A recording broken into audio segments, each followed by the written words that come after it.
Welcome back to another episode of Socialists Don't Like Being Told No, and especially control of both houses of the Australian Parliament. So after this election, it looks like, as far as I know, Australia will get a large East Coast gas reserve for the domestic market, and Australia may build or continue to build LNG import terminals. Now, if people aren't aware what LNG really is, LNG is liquefied natural gas.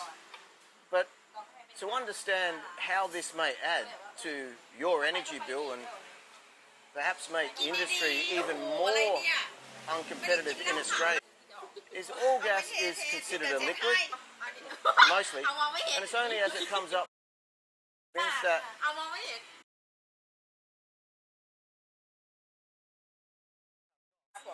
and turns into the more vapor state as we know it, as we burn it on our stoves.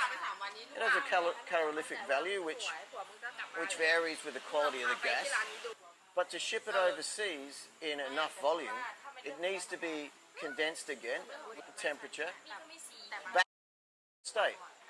So the big thing is, if we're, besides the of importing gas or LNG, when Australia is one of the biggest LNG exporters in the world, to get that gas ready for sale again to the domestic market. So, and all that cost will be worn by someone. This may be considered a very bad outcome for the Australian citizen. I've worked extensively in the Middle East for many years, and if announced that they were going to import crude because all their downstream crude is now on sale crude, and that may create shortages in the petrol stations, and people will pay a lot to fill up their tanks. I don't know whether the government would be there by the sun up of the next morning. You've probably heard that old saying, sometimes the darkest place is under the brightest light. And I heard the Prime Minister, I heard him on an interview this week on one of the major Australian networks. He spoke for it was about a 20-minute interview, and he said some pretty things. He said a few things like the private sector will have some certainty. Well, some certainty about what? Net zero? Government subsidies? I still can't believe it's voted for an unrealised capital gains tax. Maybe have a look at what Marx wrote about inheritance tax and income tax. And one of the reasons why an unrealised capital gains tax may be so insidious is a lot of people may pass away before they use all their superannuation. So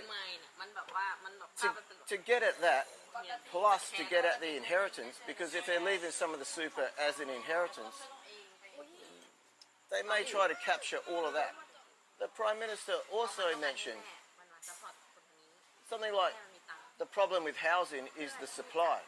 So it's got nothing to do with, at the turn of the century, Australia had around 19.5 million people. At the end of 2024, Australia had something like 27.5 million. The Prime Minister also mentioned something like high density housing in urban areas near public transport.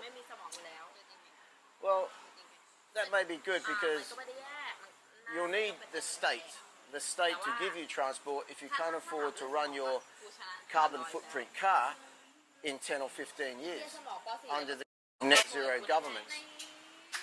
And also, it wouldn't surprise me if the state housing they're building has a flat screen TV free in every one of them, although you may only be able to get state media in all of them, so the only channel you may be able to get on these TVs is the Australian Ministry of Enlightenment Corporation.